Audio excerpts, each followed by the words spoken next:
So here I'm just performing a typical deadlift. Most of you will be familiar with this exercise, and you can certainly go around on YouTube and find other demonstrations where they talk it through in a bit more depth. Ideally, you don't want to use a hexagon plates like I was doing here. That's all they had in the gym. So try and pick circular plates, because the hexagon plates will move the bar every time you set it back down. For the deadlift, there's lots of different coaching points, so you definitely want to kind of step out and read a full article on it, or watch a full kind of 10-minute video to really optimize setup.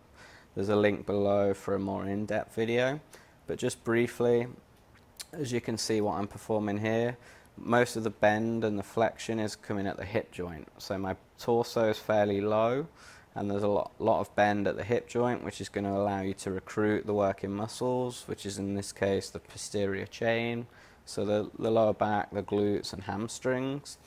You're just going to keep your spine nice and neutral. This is obviously the most kind of common and most important teaching point, which makes sure all the muscles surrounding the core and spine are engaged, and you're not going to damage your spine or lower back. From there, just keeping the head neutral. You don't really want to overextend the head, or so you're not kind of looking up really high or looking down really low. So the spine and then into the neck should be fairly neutral. I always recommend resetting each time, just so you can get your core engaged again and keep your body basically nice and safe. And then from there, just driving up, so you're focusing as you drive as the hips pushing forward. So don't focus on pulling the bar up, instead focus on your bum driving forward, and then this will engage the working muscles.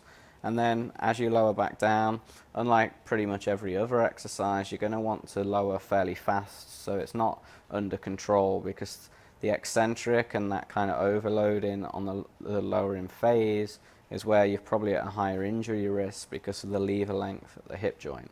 So most people tend to drop the bar from the top, or they'll kind of lower it down very fast, so they're kind of still holding it, but they're not really controlling that tension.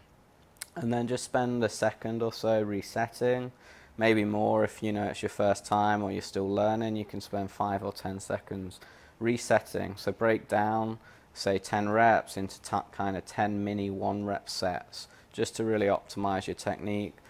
Use the muscles that we're trying to use, but most importantly stay safe, because it's definitely one of the most dangerous exercises that you can perform in the gym.